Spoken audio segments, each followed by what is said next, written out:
스가랴서 5장 5절에서 11절로 하겠습니다. 예, 고맙습니다. 우리 김지혜 성도님 마이크는 이렇게 끊어주시면 고맙겠습니다. 예, 자 5장 5절에서 11절 다 같이 합독하시겠습니다. 그때 나와 말하던 그 천사가 나와서 내게 말하기를 이제 내 눈을 들어 나오는 이것이 무엇인지 보라 하기에 내가 말하기를 그것이 무엇이니까 하니 그가 말하기를 그것은 나가는 에반이라 하더라. 또 말하기를 이것은 온 땅에 퍼진 그들의 모양이니라. 보라, 납 한 달란트가 들려 올려졌으며 이것이 에바 가운데 앉은 한 여인이라 하더라. 그가 말하기를 이것이 악한 것이라 하고 그가 그것을 에바 가운데다 던지고 납덩어리를 그 입 위에 던지니라. 그때 내가 내 눈을 들어 보니 보라, 두 여인이 나오고 그들의 날개들에는 바람이 있으니 이는 그들이 황새 날개 같은 날개들을 가졌음이라. 또 그들이 땅과 하늘 사이에 에바로 들어 올리더라. 그때 내가 나와 말하기를 그 천사가 내게 말하기를 이들이 그 에바를 어디로 옮기나이까 하였더니 그가 내게 말하기를 시날 땅에 그것을 세워 집을 지으려 함이라. 그것이 완성되리니 거기 그 땅의 기초 위에 세워질 것이니라 하더라. 아멘. 아멘.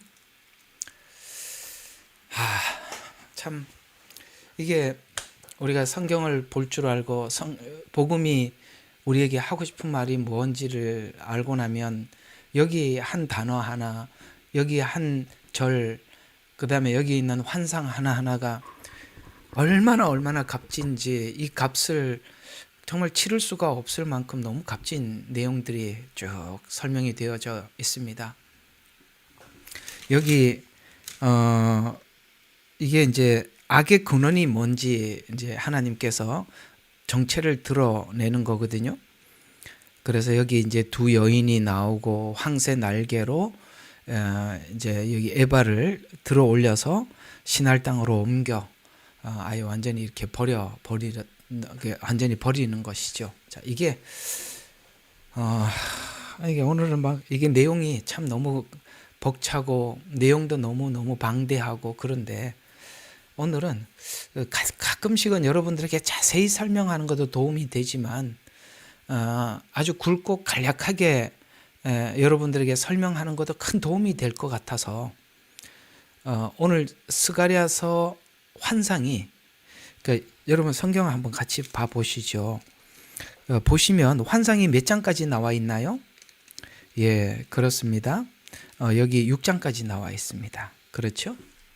6장까지가 환상 이야기입니다. 그 다음에 이제 7장부터는 이제 조금 다른 이야기로 이제 넘어가죠.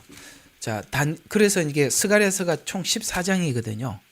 다니엘서도 여러분 똑같이 14장으로 되어 있어요. 근데 다니엘서도 1장부터 6장까지는 하나님께서 다니엘에게 그 환상의 방향성을 제시해 줍니다. 그러니까 앞으로 하나님께서 왜냐하면 7장부터 14장까지 있는 이 환상들을 이게 방향을 뼈대를 안 잡아주면 환상들이 이게 아무데 갖다 붙어버리면 머리가 이렇게 우리가 몸이라는 것이 이렇게 뼈를 잡아줘야 거기 살이 붙어야 이게 머리가 붙는 부분이 여기 팔이 붙는 부분이고 이렇게 되듯이 1장부터 6장까지는 스가랴서나 다니엘서가 전체에 뼈를 세워주는 거예요. 그러니까 이 환상들이 따로 떨어져 있는 게 아니라 뭔가 중심을 잡아주는 겁니다. 왜냐하면 이제 뒤에 나오는 환상들이 시간이나 배경이 완전 다른 데로 날아가 버릴 수가 있기 때문에 이 큰 스케치 우리가 그림을 그리면 이렇게 설명하면 좋겠네요. 그림을 그리려면은 스케치부터 하잖아요. 그러면 스케치를 하고 난 그 위에다가 이제 그림을 그리기 시작하지 않습니까? 그러니까 1장부터 6장이 스케치라고 생각을 하시면 돼요. 자, 그런데 여기 1장부터 그러니까 여기 이제 전체 환상이 8가지 환상인데 이 8가지 환상이 뭘 말하는지 한번 이렇게 뼈대를 한번 잠시 세워 보려고 그러는 거거든요. 특히 이 환상은 요한계시록 모든 환상과 밀접하게 연결이 되어 있으니까 자, 어쨌든 잘 따라와 주시기 바랍니다. 이게 어려운 할 때는 제가 더 긴장이 돼. 자, 하나하나 봅시다. 첫 번째 환상이 화석나무 환상이었습니다. 여기 이제 말탄 자들 환상이다 이렇게 표현합니다. 여기 굵은 까만 글씨를 잘 보세요. 말탄 자들 환상이다 이렇게 표현하는데, 자, 하나님께서 이거는 뭐냐면 온 세상을 감찰하시고 이제 자기 백성을 회복할 것을 약속하시고 그 시간이 되었을 때 이제 하나님이 그 일을 시작하실 것이다. 그래서 쭉 감찰을 하고 와서 보고를 하잖아요. 그죠? 마지막 때도 하나님께서 다 감찰을 하시고, 자, 노아 시대 또 하나님 심판하실 때 어떻게 하셨습니까? 하나님이 보실 때 죄악이 관영했다고 말씀하시죠. 그리고 하나님께서 이제 심판을 시작하십니다. 소돔과 고모라 성을 하나님 심판하실 때도 두 천사를 보내시죠. 이 1번을 설명하는 거예요. 천사를 보내서 거기에 이제 그 천사들에게 했던 그걸 보시고 하나님께서 소돔과 고모라 성을 멸하기로 작정하시듯이 이 말탄 자들의 환상은 지금 하나님의 심판이 죄악이 이 땅에 관영했는가, 심판의 시기가 됐는가, 이것을 하나님께서 이 종들을 보내서, 이 천사들을 보내서 그거를 파악을 하고, 아, 이제는 죄악이 관영했구나, 이제 하나님의 심판이 시작이 돼. 그 시간을 하나님께서 정하기 위해서 이 말탄 자들을 하나님 내보내셨다 이 말이에요. 이 메시지는 마치 소돔과 고모라 성에 천사를 보낸 사건과 같고, 그리고 이스라엘 백성들이 출애굽을 하는 시간은 가나안 땅 거민들이 죄악이 관영한 시간과 같고, 이 시간을 하나님이 정한다 이 말입니다. 그게 첫 번째 이야기예요. 그래서 자, 보세요. 하나님께서 온 세상을 감찰하시고 자기 백성을 회복하실 것을 약속하십니다. 요한계시록이 그거죠. 불꽃 같은 눈으로 교회와 세상을 감찰하십니다. 이게 요한계시록으로 이 화석류 나무 말탄 자들의 환상은 요한계시록 1장과 3절에 해당합니다. 지금 요한계시록에 뼈대를 잡아준다 그랬죠? 어렵지 않았으면 좋겠습니다. 자, 뼈대를 잡아주는 거거든요. 그래서 자, 7교회 이야기가 쭉 나오는데 7교회의 해석이 크게 두 가지로 사람들이 나누어져요. 근데 이 두 가지 해석이 다 오직 이 해석만 맞다라고 할 수 없는 것이, 두 해석이 다 같이 저는 이렇게 받아들여지는데, 첫 번째 해석은 뭐냐면은 이 7교회는 지금 온 세상에 있는 모든 교회를, 어느 교회는 라오디게아 교회 같고, 어느 교회는 빌라델비아 교회 같고, 어느 교회는 서머나 교회 같고, 그러는 모든 이 지구상에 있는 모든 교회를 만약에 주생명 선교교와 예레미야 눈물, 예루살렘이 왜 나와? 자, 예레미야 눈물 교회는 그 7교회 중에서 어떤 성격의 교회인가 분석해 볼 수 있다는 거죠. 여러분 개개인도 나는 지금 어떤 교회와 같은 성향인가 이렇게 보는 것도 맞습니다. 그러니까 예를 들어서 성도 각 개개인의 신앙에 따라서 어떤 교회의 모습의 신앙을 가지고 있는가, 오케이, 그것도 받아들이고, 두 번째, 이것을 시대적, 그러니까 예수님이 오시기 직전까지 모든 시대적 교회를 대변하고 있다. 초대교회는 예루살렘 교회. 그래서 에베소 교회가 첫 번째 교회잖아요. 그러니까 이 에베소 교회는 마치 예수님께서 승천하시고 난 뒤에 처음으로 세워진 그 교회와 동일하고, 그래서 그 순서에 따라 쭉 오다가 마지막 주님이 오실 때 직전의 교회는 라오디게아 교회와 같다. 그러니까 그 모든 시대 교회를 대변한다. 이것도 오케이라 이 말이에요. 저는 그 두 해석 모두를 공감하고 받아들인다는 거예요.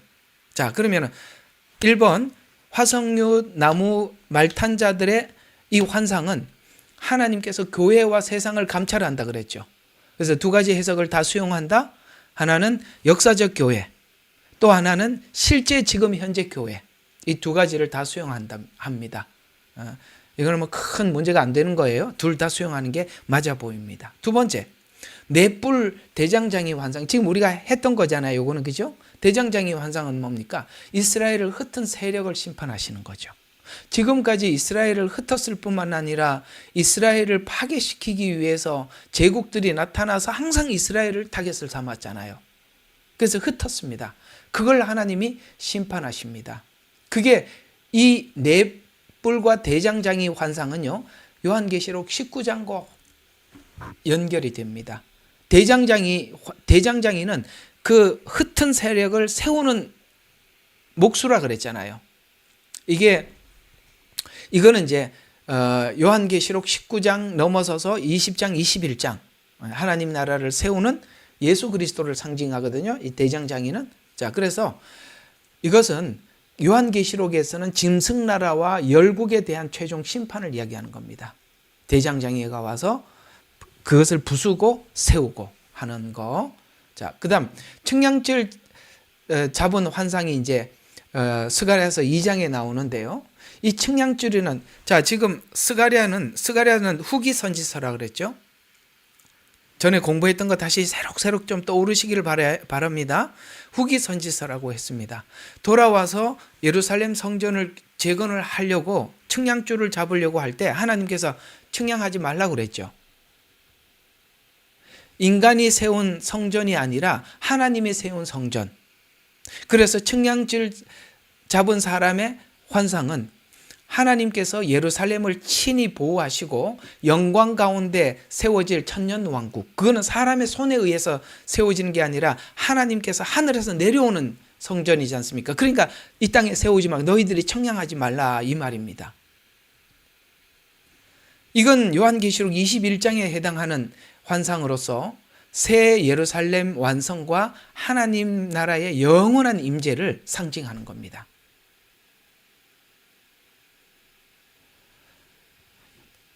대답들 안 하는 거 보니까 뭐가 뭔지 하나도 모르겠다, 꼭 이런 것 같아서 참 이거 해야 요한계시록이 열리니까. 자, 그 다음 대제사장 여호수아 환상이요, 두 군데 나와요. 자, 우리 계시록을 보면, 이제 스가랴서를 보시면 두 군데 나오거든요.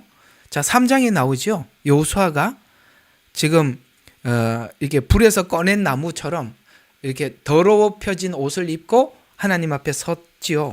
그러다가 나중에 다시 대제사장 여호수아가 하나님께서 옷을 갈아입혀서 다시 세우는 장면이 또 나옵니다. 그죠? 3장이 그렇게 나오고, 그 다음에 나중에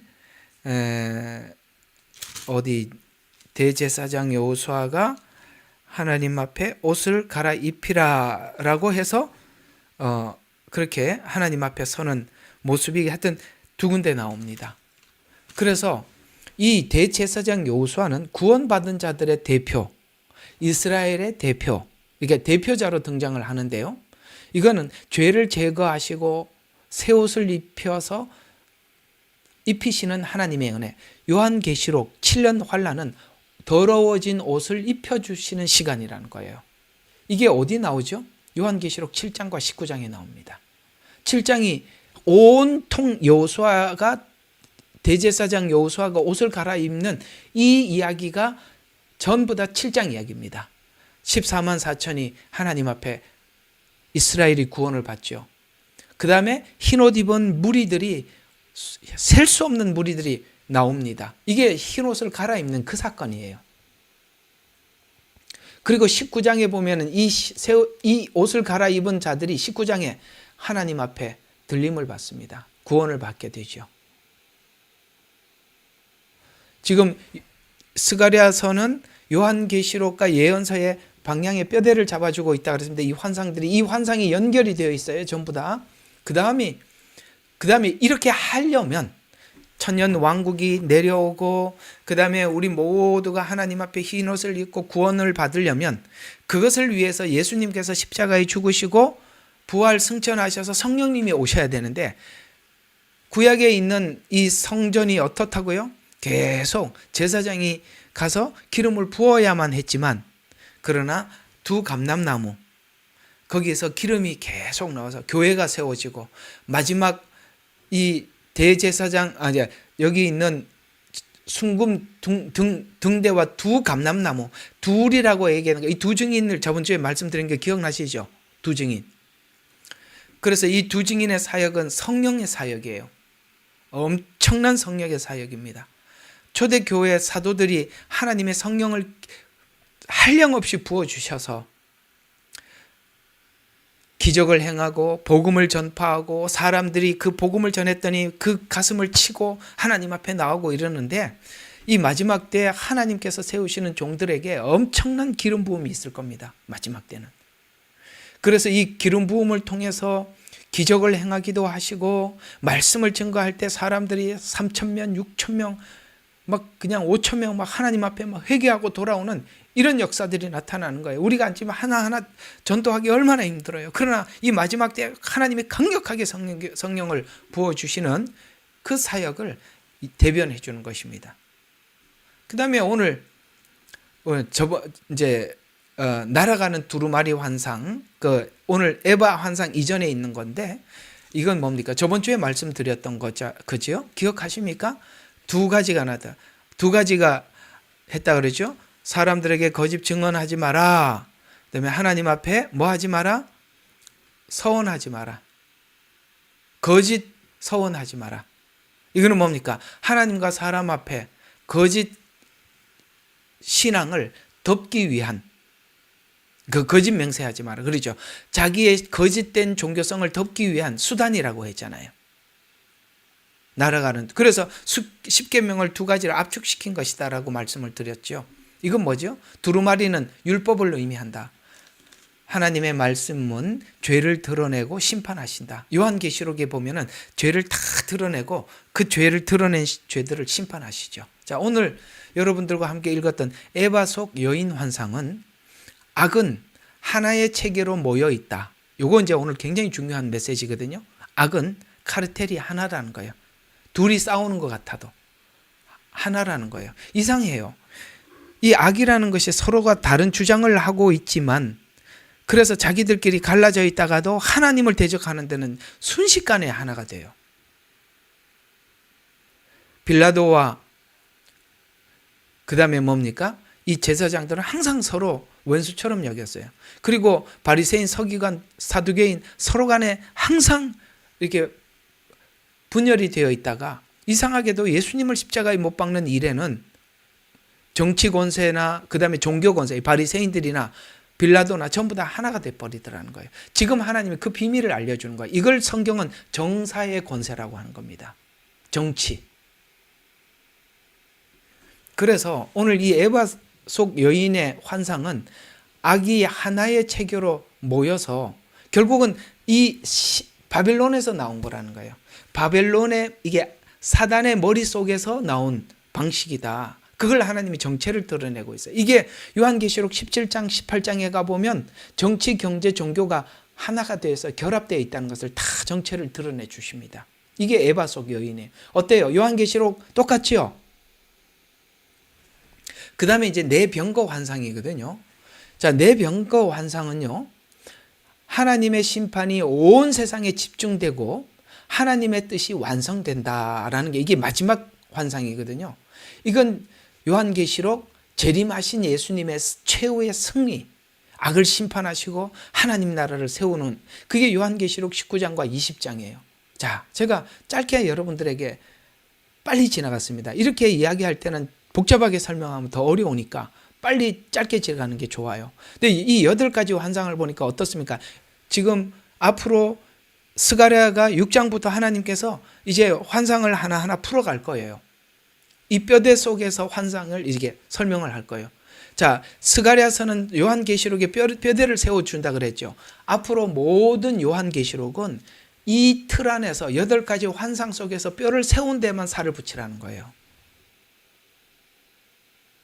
그래서 요한계시록을 해석하겠다라고 하면서 이런 스가랴서나 다니엘서나 에스겔서나 이사야서나 예레미야서를 딱 빼놓고 해석하면 무조건 가짜입니다.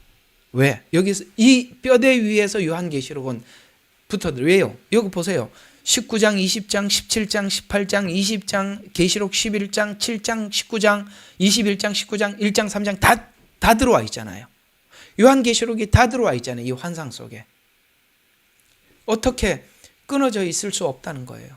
자, 그래서 오늘은 이 8가지 환상을 요약하자면 이런 이야기가 되는데요. 스가랴서는 하나님께서 자기 백성을 회복시키시고, 제일 중요한 것은 자기 백성을 회복시키는 게 요한계시록의 목적이지 심판이 목적이 아니라면, 심판이라고 방향을 잡아놓으면 안 된다 이 말이에요. 회복이 목적이라는 거예요.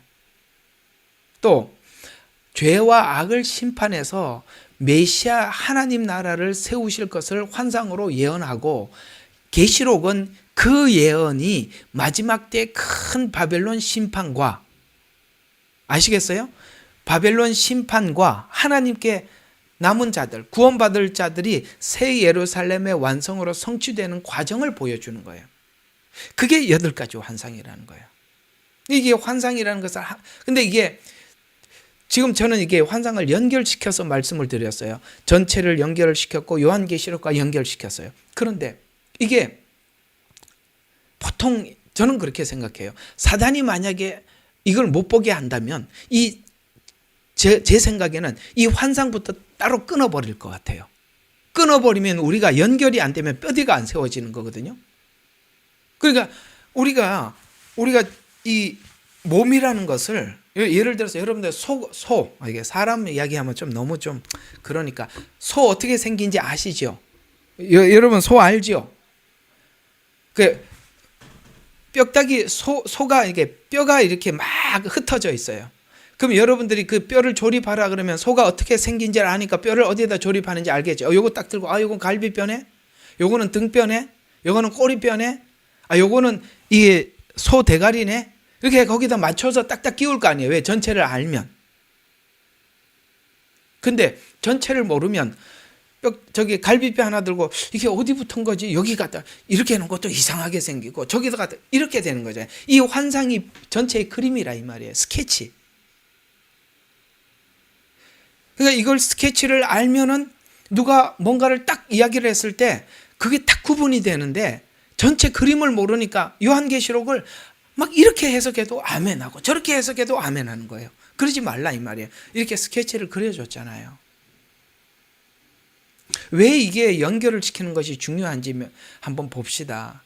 스가랴서 환상은 요한계시록을 이해하는데 연결시키는데 왜 중요하냐면, 여러분 요한계시록은요, 놀랍게도 요한계시록을 가지고 만든 신종교들이, 말이 기독교지 가짜들이 얼마나 많았어요. 지금까지 요한계시록 가지고 사람들을 얼마나 혼란스럽게 만들고 울고 먹었습니까? 정말 이렇게 생각할 정도예요. 요한계시록을 가지고 새로운 종교를 만들 만큼 강력했었어요. 신천지가 그랬고, 그렇죠? 신천지가 그랬고, 옛날에 다미성교회가 그랬고, 너무너무 많은, 이게 말이 기독교 탈만 쓰고 나왔지, 요한계시록을 엉망진창으로, 만약에 우리가 스가랴서를 알았더라면 바로 알아차렸을 텐데, 이런 복음을 환상이 이렇게 연결이 되고 이 뼈대만 스케치만 알아도 딱 금방 알아차렸을 텐데 몰랐단 말이에요. 요한계시록은요 굉장히 강력합니다. 왜? 사람들에게 이 두려움이 있어요. 예수님을 모르는 사람들은 요한계시록에 두려움이 없어요. 왜? 죽으면 그만이라고 생각하니까. 그러나 복음을 어설프게 아는 사람들은, 복음에 대한 이해가 선명하지 않으면 요한계시록을 겁을 주면 사람들이 다 끌려오게 돼 있어요. 이 미혹은 굉장히 강력한 겁니다. 요한계시록의 미혹이 엄청나게 강해. 다른 성경을 가지고 이렇게 사람들을 혼란스럽게 만들지는 않았어요. 요한계시록을 가지고 이렇게 혼란스럽게 만들었습니다.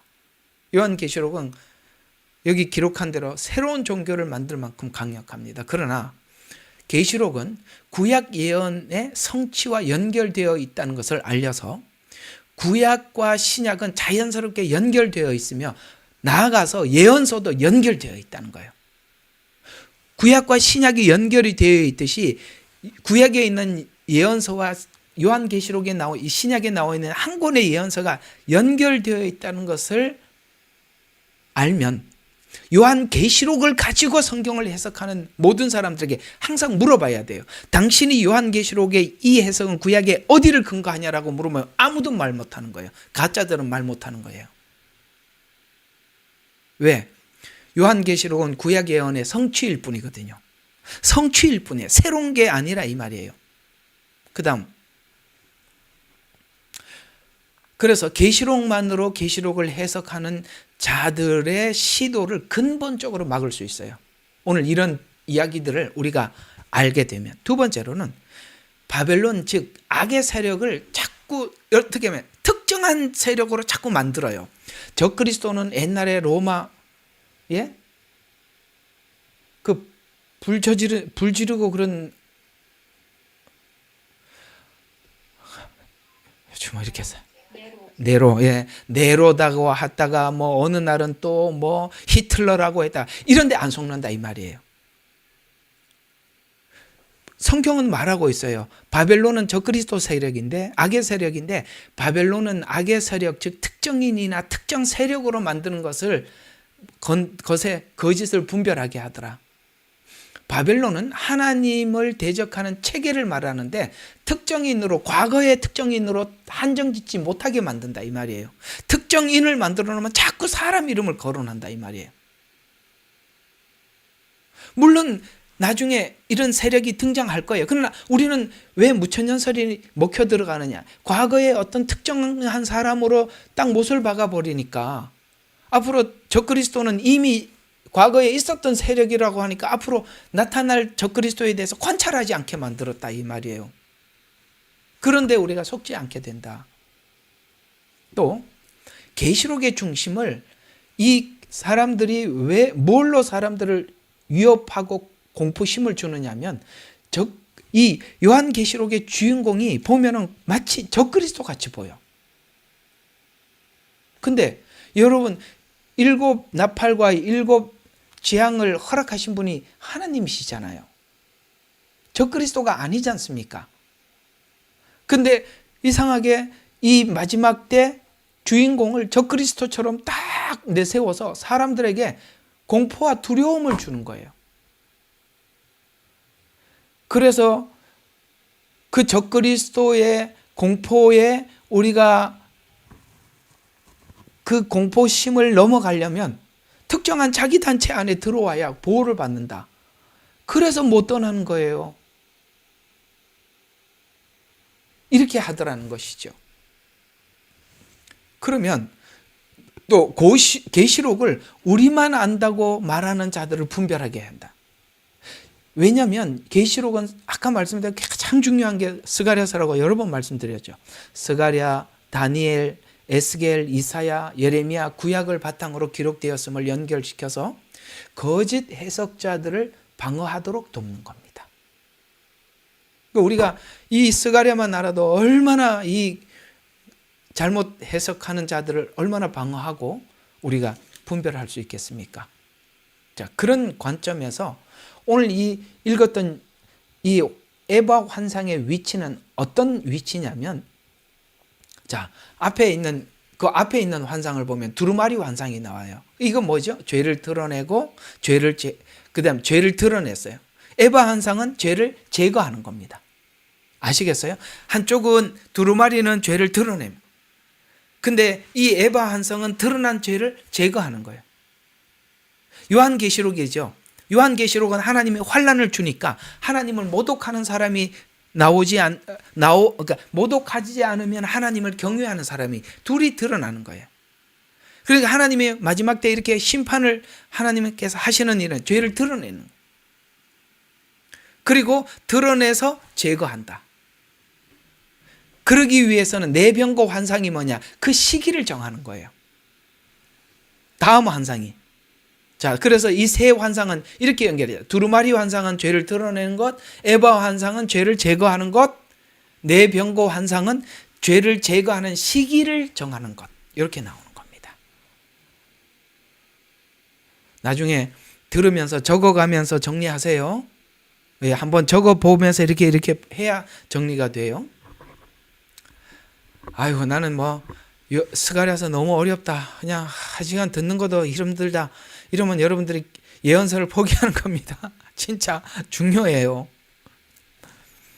자, 그러면 율법을 드러내니까 날아가는 두루마리 환상이라 아까 이제 말씀을 드렸고 이제 그냥 빨리 지나가도록 합시다. 에바 환상은 죄의 본질을 드러내는 거예요. 이게 악이다. 여러분, 이게 악이라는 것을 보면은 이런 거죠. 예수님을 십자가에 못 박았던 사람들이 종교인들이죠. 그러나 여러분, 종교인들 뒤에 역사하는 배경이 있잖아요. 그 배경이 뭐였죠? 악한 마귀입니다. 사단입니다.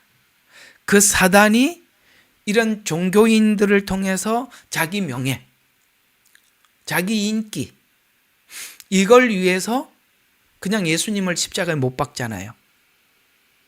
그러니까 악한 자들은 우리의 명예, 탐욕, 욕심, 교만 이런 걸 사용해서 뭡니까? 하나님의 일을 방해하지요.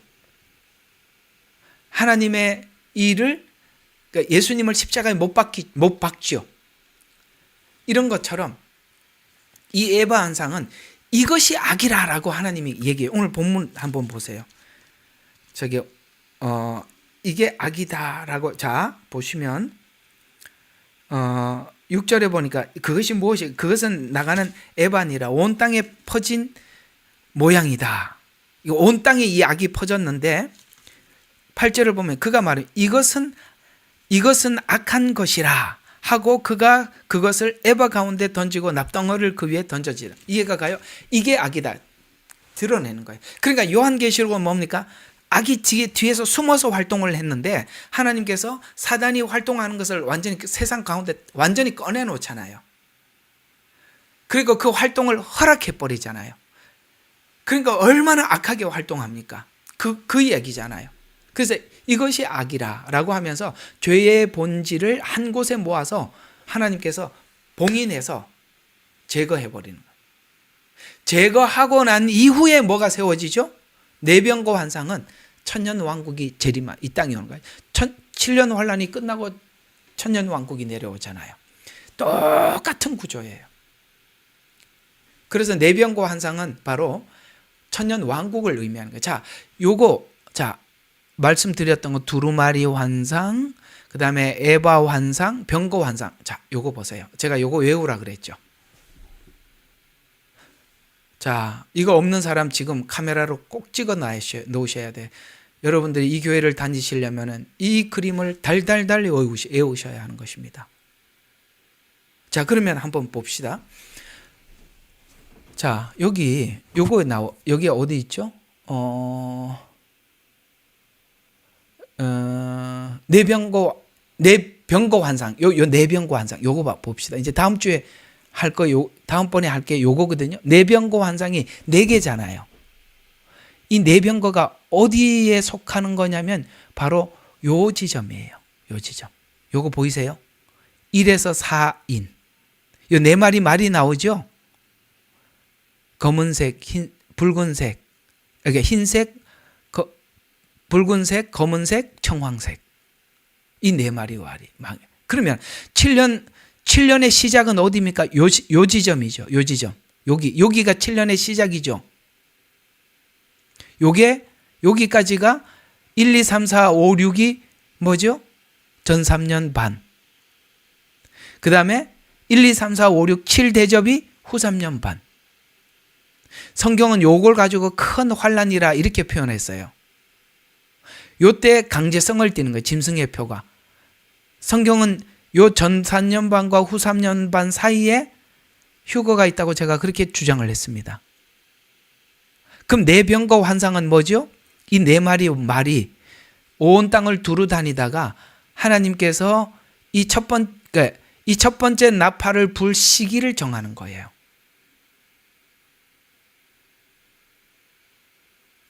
그래서 4마리 말이에요.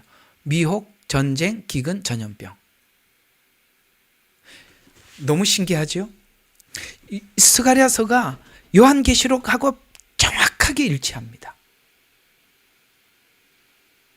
그리고 다른 환상들이 말하는 게 뭡니까? 이 환란을 통해서 악의 세력을 드러낸다 그랬잖아요. 그런데도 놀랍게 이 전 3년 반은 악의 세력이 완전히 드러내서 활동하지 못해요. 왜요? 전 3년 반의 주인공이 누구라 그랬죠? 여러분 이제 좀 대답 좀 부탁드립니다. 전 3년 반의 주인공이 누구며? 그렇지요. 후 3년 반의 주인공은 두 짐승. 똑같아요. 앞에는 두 증인, 뒤에는 두 짐승이에요. 그러면은 이 두 증인은 뭘 합니까? 기름이 하나님께서 성령을 기름 부치분 엄청나게 쏟아 부어주는 거예요. 그래서 추수가 있어요. 이게 7장하고 아까 말씀드렸던 7장, 19장 그 두 이야기라 하잖아요. 7장 14만 4천. 그 다음에 흰옷 입은 이게 두 증인의 활동에 의해서 나타나는 열매들이에요. 이때는 적그리스도가 두드러지게 활동을 못하나 후 3년 반에는 이 짐승의 활동을 하나님이 허락해버리죠. 그래서 이 후 3년 반에는 짐승이 적극적으로 활동을 하는데 이 시기가 언제일까요? 라고 그걸 정하는 게, 그 시기를 정하는 게 천사들이 두루 다니다 와서 보고를 하고, 그래서 자 봐요. 이 나팔이 이렇게 쭉 나오는데 이 미혹 전쟁 기근 전염병은 7년 환란의 전조라 그랬잖아요. 요즘 그게 뭐죠? 지진. 예수님께서 지진 말씀하셨죠. 예수님 재림하기 전에 많은 지진이 있을 거라고. 베네수엘라 지진. 오늘은 또 어디 지진 이야기하다 필리핀인가? 예, 지진 소식이요. 우리가 옛날에 지진 소식을 들었던 것보다 지금 이 듣는 지진 소식은 너무나도 짧은 시간에 너무 많고, 그리고 이 지진은 너무 강력해요. 전쟁 소식 이제는 그냥 일상이 됐습니다. 그죠? 일상이 됐습니다. 미혹, 이단 수없이 출현하고 있습니다. 전염병 지나갔고 또 올 겁니다. 이게 전부 다 뭐예요? 7년 환란의 전조 나팔소리라는 거예요. 요 틀 안에서 스가랴서가 기록되어 있고 이 틀 안에서 요한계시록은 기록하고 있습니다. 요거는 정말 외우셔야 됩니다. 달달달 외우셔야 됩니다. 자, 그러면 왜 이게 가능한가? 오늘 이 스가랴서에 보면은 이 에바 속 환상 여인, 그 다음에 황새가 날아서 신할 땅에다가 갔다가 납뚜껑을 해가지고 버린 일, 이게 왜 가능하냐? 십자가 사건으로 죄와 사망의 권세를 깨트려 드디어 예수님께서 심판할 자격자로 오시는 거예요.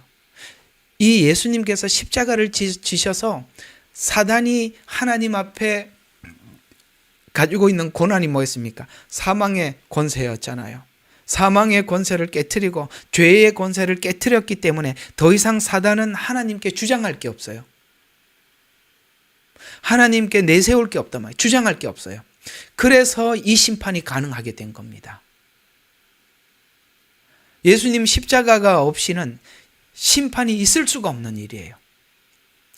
그래서 십자가 사건으로 죄와 사망의 권세를 깨트려 심판이 시작하게 되었는데, 하나님께서 이 에바 속의 여인을 하나님께서 보여주시면서 마지막 후 3년 반에 악한 짐승과 이런 세력들의 활동을 허락해서 이것이 악이라 라고 하나님이 온 세상에 꺼내놓고 보여주는데, 무엇이 악이었는가? 바로 그것이 악인데, 악의 실체가 우상숭배하게 하고 탐욕, 인간의 탐욕을 통해서 악한 자들이 인간을 쓰는 겁니다. 인간의 탐욕을 쓰는 거예요.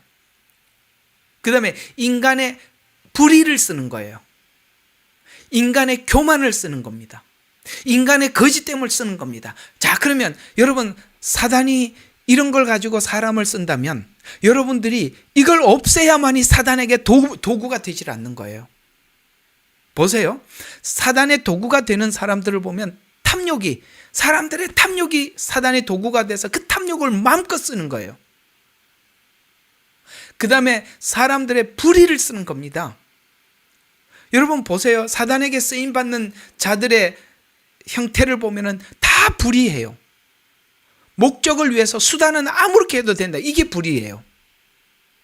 나는 언제 옛날에 한번 누군가가 사설에서 봤는지 이걸 굉장히 고민을 좀 했어요. 국민들은 무지하다. 그렇기 때문에 나라가 어떻게 해야 선한 나라로 완성되는지 국민들은 무지해서 모르니까 그걸 선한 나라를 만들기 위해서는 그 목적을 위해서는 수단은 어떤 수단을 써도 된다. 그게 불의예요. 그래서 나는 처음에는 아차 싶었어요. 야, 그렇겠다. 한다. 진짜 오래 생각했거든요. 그렇겠다.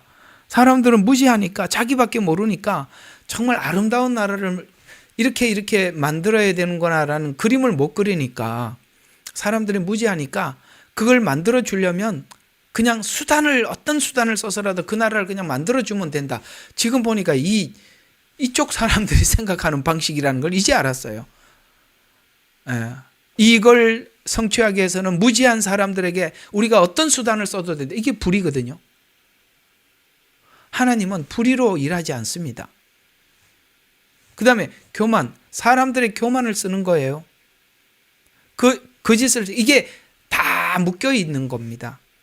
하나란 말이에요. 그래서 이것이 악이다라고 다 드러낸 거예요. 그래서 요한계시록에 보니까 탐심 때문에 음녀가 적그리스도 일을 했어요.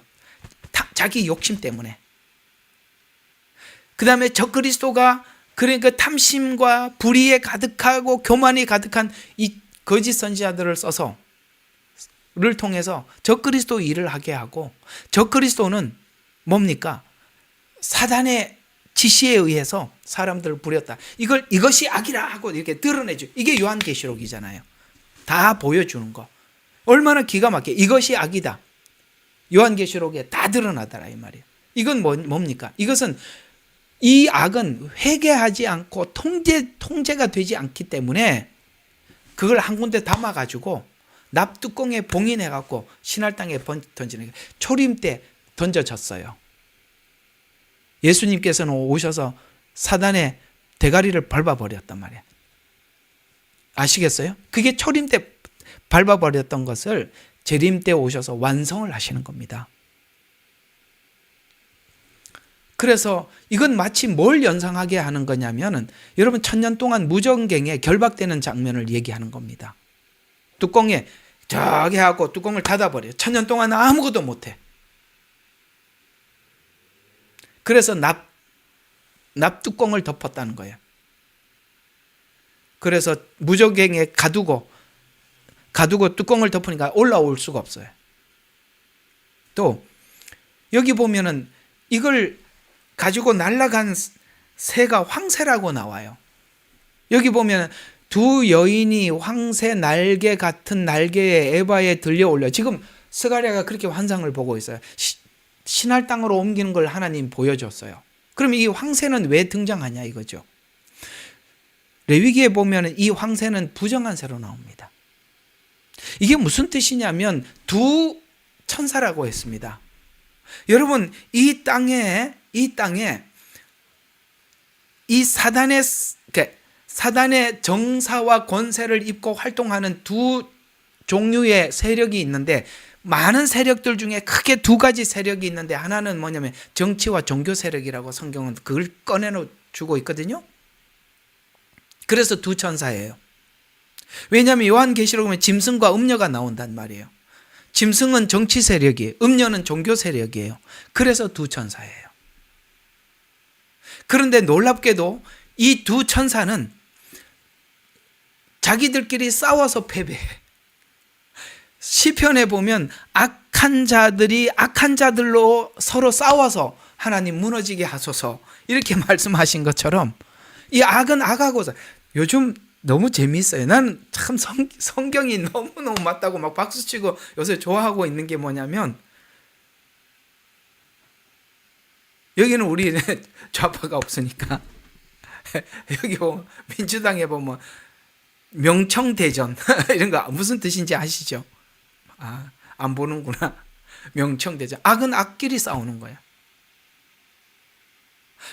똑같아요. 부정한 악은 악이 싸워서 악을 서로 무너뜨리는, 이게 요한계시록에 나와요. 음녀의 살을 먹고 짐승이 음녀를 처단하지 않습니까? 똑같지요. 그래서 나는 왜 이런 걸 보면 막 흥분이 돼. 성경이 맞구나. 하나님이 일하시는구나. 하나님이 말씀하시는 게 맞구나. 이 악한 놈들은 같은, 여기도 욕심이 있고 여기도 탐심이 있는데, 탐심이 있는 두 사람이 만나서 탐심끼리 싸워서 무너지게 만드는 거예요. 이렇게 성경은 설명해 주고 있더라. 그래서 짐승이 음녀를 처단하죠. 자, 이거 우리가 지금 쭉 말씀드렸던 이 황새, 그 다음에 두 천사, 신할 땅으로 옮김, 이거 요한계시록에 아주 자세히 기록된 부분을 한번 보도록 합시다. 자, 요한계시록 17장입니다. 15절부터 좀 길어요. 요한계시록 17장 15절에서부터 계시록 18장 4절까지 좀 길지만 한번 봅시다. 이건 너무너무 아주 통쾌한 메시지니까. 자, 15절부터 17장. 또 그가 나에게 말하기를, 내가 본 창녀가 앉아있는 물은 백성들과 무리들과 민족들과 언어들이라. 자, 이게 무슨 말이냐? 물. 여기서 이렇게 물이라고 표현하는 것은 온 지구는 5대양 6대주로 연결이 되어 있습니다. 바다로, 물로. 그래서 이렇게 나오는 거예요. 물은 백성들과 무리들과 민족과 언어라고 합니다. 이건 온 세상을 이야기하는, 표현할 때 이렇게 하는 거거든요. 또 하나는 물은 두 가지 의미가 있어요. 이게 바다 적어놓으면 좋으실 거예요. 여기서 말하는 것은 육지는 전부 다 바다와 연결되어 있다라는 뜻이 하나 있고, 또 하나는 많은 물이라, 이렇게 앉아있는 물이라라고 표현하고 있는 이 물은 어떤 물을 의미하느냐면은, 보통 보면은 많은 종교들, 말씀을 엉뚱하게 해석해서 만든 수많은 종교들, 성경을 가지고 만든 종교들이 얼마나 많아요. 그죠? 여호와 증인이 있고, 그 다음에 천주교가 있고, 개신교도 이상한 개신교들이 많고, 이단들도 전부 다 성경을 가지고 만들듯이 많은 물. 복음은 단순하게 하나밖에 없는데 복음을 이상하게 만들어서 엉뚱한 메시지를 만들더라. 그 두 가지 의미를 다 수용하는 것이 좋습니다. 자, 계속 보시면, 내가 그 짐승들에게 본 열뿔, 열뿔은 뭐죠? 정치 세력. 뿔은 힘, 정치 세력을 의미합니다. 열뿔은 그 창녀를 증오하며, 창녀는 누구죠? 아까 말했던 이 종교. 왜 근데 창녀라고 합니까? 수많은 가짜를 만들어내니까. 우리가 종교다원주의를 이야기하는 겁니다. 창녀, 음녀. 아무렇게 해도 천국 간다고 하는. 그래서 거짓 종교들. 창녀를 증오하며 그녀를 패망시키고 벌거벗기며. 야, 이게 정치 세력이 그런답니다. 그녀의 살을 먹고 그녀를 불로 태우리라. 어떻게 보면 꼭 정치인들이 이렇게 가짜들, 요즘 그 이만희 씨가 구속된 걸 보면은 어떤 이 말이 떠올라요. 정치가 살을 먹고 벌거벗기고 그녀를 불로 태우리라. 그 이만희 씨가 그 할 때 가더라고. 그 할 때 누가 옆에 서서 막 소리 지르는 게 그렇게 통쾌하더라고요. 그녀를 불러 태우리라. 이는 하나님께서 자신의 뜻을 이루시려고 그들의 마음을 일치시켜. 아시겠어요? 하나님께서 하나님의 뜻을 이루려고 그들을 잠시 이렇게 마음을 하나를 되게 만들었다는 거예요. 이게 예수님 십자가 못 박을 때 그랬고 예수님 재림 전에도 또 하나가 돼서 일치가 된대요. 그런데 놀랍게도 하나님이 뜻을 이루려고 그들의 마음을 일치시켜 그들의 왕국을 그 짐승에게 주도록 하였더라. 그러니까 거짓 선지자들이 열심히 종교인들이 일을 해갖고 어디다 갖다 바쳐요? 정치인들, 적그리스도인들 갖다 바치더라는 거예요. 그래서 짐승에게 주도록 하셨습니다. 하나님의 말씀이 이루어질 때까지 그걸 다 완성해놓고 둘이 또 갈라지게 해서 서로 파괴시키고, 이게 하나님이 하시는, 그래 하나님이 그렇게 했대요.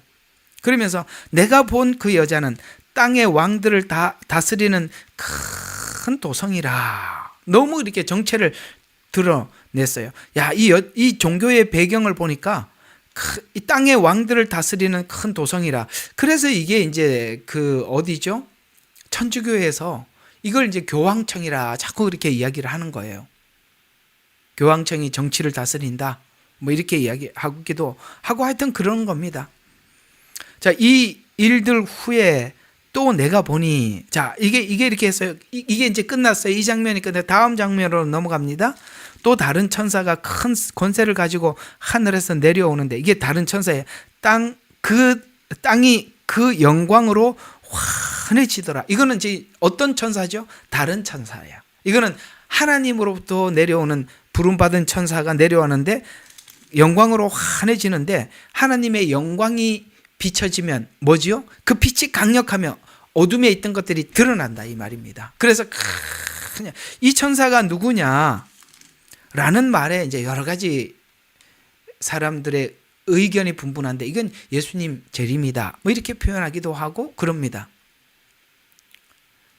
자, 그 다음 그가 큰 음성으로 힘있게 외쳐 말하기를, 큰 바벨론 소. 왜 이게 크다고 표현하죠? 원래 우리가 창세기의 바벨론은 적게 시작을 했습니다. 미완성으로 끝났어요. 근데 요한계시록에 와서 완성이 되었어요.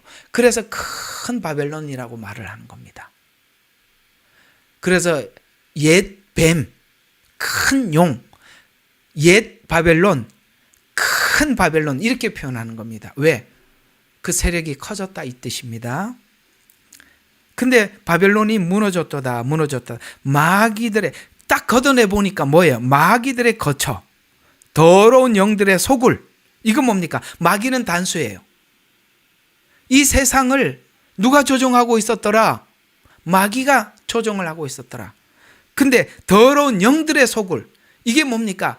거짓 선지자들의 활동. 그거 누구한테 받은 거더라? 마귀한테 받은 거더라. 정체를 드러내잖아요. 아까 스가랴서 이것이 악이라 보여준 거, 이게 똑같은 이야기예요. 그래서 거처가 되었고 모든 더럽고 가증한 새들의 소굴이다. 여기서 등장하고 있는 황새와 같은 부정한 새들을 이야기하는 것입니다. 이는 모든 민족들과 그녀의 음행으로 인하여, 그 모든 민족들이 그녀의 음행으로 인해, 이게 뭐냐? 종교다원주의, WCC. 아시겠어요? 지금 일어나고 있는 운동들, 종교통합운동을 이야기하는 거예요. 이게 누가 하고 있었다? 음녀가 이 짓을 했더라는 거예요. 진노의 포도주에 취한 까닭에, 자, 여기 잘 기억해 주세요. 포도주에 취했다. 자, 이제 여러분들이 진짜 이걸 이제 이렇게 포도주에 취했다라는 이 말이 어디에 나오는 게 있는데, 어디죠? 포도주에 취한 사건이, 요거 여기 보여주면 안 되는데 봤네. 못 봤어요? 포도주에 취한 종 어디 나오죠? 많이 강조했었습니다. 마태복음 24장입니다. 오케이, 맞아요. 자, 여기까지 보고 오늘 마칩시다. 와, 너무 신납니다. 성경에 이 포도주에 취한 종이 나오는데 이게 어디서 나오는 거지? 여기 나왔어요. 자, 24장. 포도주에 취한 종이 등장합니다. 마태복음 24장은 재림장이라고 말씀하고 있는데 여기에 이런 말씀이 나옵니다. 자, 44절부터 한번 보겠습니다. 그러므로 너희도 준비하고 있으라. 너희가 생각지 않는 시간에 인자가 올 것임이라. 아까 생각지 않는 시간, 아까 그랬죠. 네 마리, 네 개의 말 이야기했죠. 우리에게는 생각지 않는 시간이 아닙니다. 왜? 우리는 관찰하고 있으니까. 네, 생각지 않는 시간에 올 것이라. 그러면 그의 주인이 자기 집을 다스릴 자로 세워. 자기 집은 뭡니까? 교회. 주님이 오실 때 교회를 다스릴 자로 세워 정한 시기에 그들에게 양식을 나누어 주게 할 신실한 종이, 이 양식은 어떤 양식이죠? 마태복음 25장. 복음을 전하는 종. 복음은 우리가 하나님 앞에 어떻게 의롭게 되고 의롭게 하신 목적이 성화고, 이걸 전하는 종이, 여기 하나님께서 이 종에게 마지막 때 하나님의 교회를 맡기신대요. 그래서 양식을 나눠주게 할 신실하고 현명한 종이 누구겠느냐? 그 다음에 진실로 내가 너에게 말하노니 주인이 그의 모든 재산을 다스리는 자로 세울 것이라. 주님은요, 마지막 때 복음이 있는 자를 세운대요. 예언서를 잘 아는 사람을 세우는 게 아니고 복음을 아는 사람을 세운대요. 그래서 계속 보세요. 그러나 만일 악한 종이 속으로 말하기를 내 주인이 오시는 것이 늦어지리라 하고, 이건 뭡니까? 재림은 믿지만, 이게 되는 겁니다. 왜냐하면 주인이 오신다는 건 알아요. 그러나 늦어지리라 하고 자기 동료종, 여기서 말하는 동료종이 누구죠? 앞에 있는 착한 종. 그래서 마지막 때는 이 거짓 종들과 하나님의 종들의 충돌이 일어나는데, 누가 누구를 때려요? 악한 종이 착한 종을 때려요. 이상하게 하나님의 참된 종들은 악한 자들로부터 마지막에 공격을 받는데, 그래서 우리가 이제는 마지막 때는 그렇게 생각해야 되는 거예요. 다 종이 아니고 다 목사가 아닌 거예요. 왜냐하면 누구는 때려요. 진짜를 때려요. 그러면서 자, 주전뱅이들과 함께 먹고 마신다면, 여기서 말하는 이 주전뱅이는 포도주에 취한 아까 그 말을 이야기하는 거예요. 분별이 없는, 취하면 뭐가 없어요? 분별이 없어요. 그래서 주전뱅이들과 함께 먹고 마신다면 종이 예기치 않는 날은 뭡니까? 수많은 날 중에 진짜 그 날이에요. 오늘 6월 28일 이런 것처럼 그 날, 진짜 재림이라는 게 두리뭉실하게 있는 게 아니라 정확하게 그 날이 있대요. 생각지 않는, 예기치 않는 날, 그가 알지 못하는 시간, 날 중에 시간이래요. 그러니까 재림이 얼마나 선명합니까? 근데 가짜들은 자기가 왔대. 뭘 왔어요? 날, 시간이 정확하게 있다는데, 에? 그러니까 지금 자기가 재림 예수라 다 가짜. 그럼 날과 시간이 나와 있잖아. 날과 시간이. 아이고, 당신이 왔는데 나는 왜 모르냐고. 그래서 날과 시간에 그 종의 주인이 오리니, 그러면 주인이 그를 갈라 세워서 위선자들과 함께 그의 몫을 놀랍게도 그들을 위선자라고 말합니다. 위선자. 위선자들의 특징이 뭐죠? 앞과 뒤가 다르죠. 앞에서 하는 행동과 뒤에 목적이 다른 거. 그걸 위선자라고 합니다.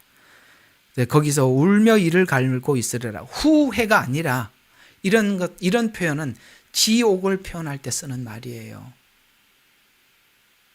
그때 종은 종인데 천국은 안 돼요. 후회합니다. 이 말이 아니라, 그래서 참 종은 뭘 한다? 달란트 비유. 또 그 얘기예요. 열처녀 비유. 성도들이 예수님을 구주로 영접해서 종교인인가, 등만 있나, 아니면 진짜 성령을 받았나 확인한다, 이 말이에요. 진짜 성령을 받은 사람들은 성령님이 죄와 의와 심판에 대해서 말씀을 하니까 뭐를 하더라고요? 성화하더라는 거예요. 성화. 그게 달란트 비유예요.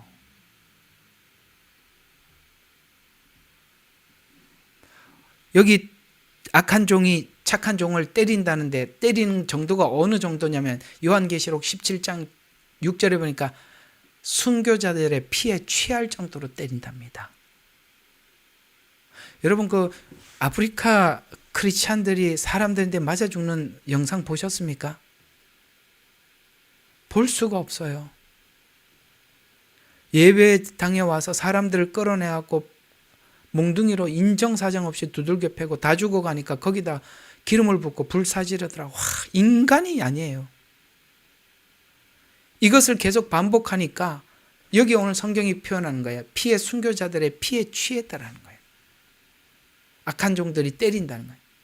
여러분 마지막 때 교회를 핍박하는 것은 정치 세력을 힘을 입어서 나이지리아 교회 정치 세력의 힘을 입어서 합법적으로 와서 교회를 핍박하는 겁니다. 그리고 나중에 이것을 너무나도 반복적으로 하기 때문에 아주 악랄해요.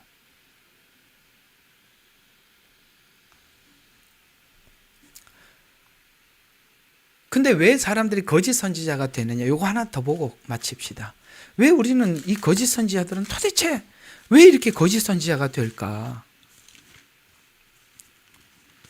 17장 4절, 요한계시록 17장 4절. 또 여자는 자주색과 주홍색 옷을 입고 금과 보석과 진주로 장식하고 손에는 금잔이 있는데 그 잔은 가증스러움과 그녀의 음행에 더러운 것으로 가득 찼다라고 말을 하는데 왜 이 거짓 선지자들은 이 일에 동조하느냐? 18장 9절부터 13절을 보면 이렇게 말씀하고 있어. 9절부터 13절에 보면 그녀와 더불어 즐기면서 9절부터 12절부터 보십시다. 12절 13절만 보면 되겠어요. 그 상품들은 금과 은과 보석과 진주와 아까 이걸로 치장했다 그랬죠. 그렇죠. 이 뭐죠? 이 음행하는 이 여자가 이걸로 금으로 이렇게 상품들로 치장을 했어요. 그래서 여기 보면 상품들은 금과 은과 보석과 세마포가 이렇게 쭉 진귀한 각종 목재, 노철, 대리석 제품 이런 것들이라고 쭉 설명을 하는데 그게 뭐냐면 결국은 왜 이렇게 거짓 선지자 일을 돈 때문에 부귀영화 때문에 이해가 가세요? 그래서 우리가 우리 신앙을 변질시키는 것이 만몬 아시겠습니까? 참, 그래요. 탐심이, 욕심이고, 그런 게 생기면 자연스럽게 교만해지고, 이게 다 엮여 있는 거예요. 그래서 성령님이 그걸 우리 안에 들어오셔서 다스려 주시고, 더 나가서 그리스도를 닮도록 성화시켜요. 우리가 성령 아니고는 이 일을 우리가 감당할 방법이 없어요. 그래서 여러분, 하나님의 인도함을 철저하게 우리 모두 다 받아서 한 걸음 한 걸음 조심해서 우리가 우리에게 주어진 이 인생을 살아가는 저와 여러분이 되셨으면 하고 오늘 이 저녁에 함께 기도해 봅니다. 기도하고 마치겠습니다. 사랑의 하나님 아버지 감사합니다. 우리는 오늘 스가랴서를 통해서 예언서 속에 나타나 있는 복음과 예언이라는 주제로 함께 나누어 보았습니다.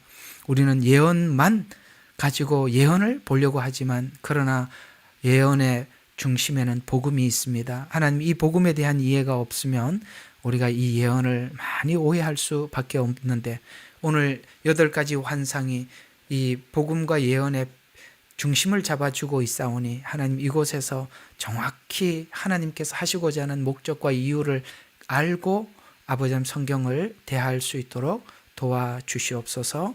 예수님 이름으로 감사하며 기도드렸습니다. 아멘. 예레미야의 눈물은 시대에 맞는 말씀 선포와 변질되지 않은 순수 복음을 외치고 있습니다. 함께 연결되어 하나님께 예배드리며 이 마지막 때에 하나님께 쓰임받길 원하시는 분은 카카오 채널로 연락 주시면 연락드리도록 하겠습니다. 고정 댓글에 채널 경고와 착제에 대비한 예비 채널과 제2채널 링크를 올렸습니다. 이 채널 또한 구독 부탁드리겠습니다. 감사합니다. 우리는 역사상 가장 중요한 시점을 지나고 있습니다. 하나님께서는 하나님의 일을 하시기 전에 사람을 준비시키셨음을 우리가 알고 있습니다. 하나님 말씀은 마지막 때에 대추수, 대부흥의 때가 있다고 분명히 예언하고 있습니다. 아멘. 하나님의 말씀이 그대로 성취될 것을 믿습니다.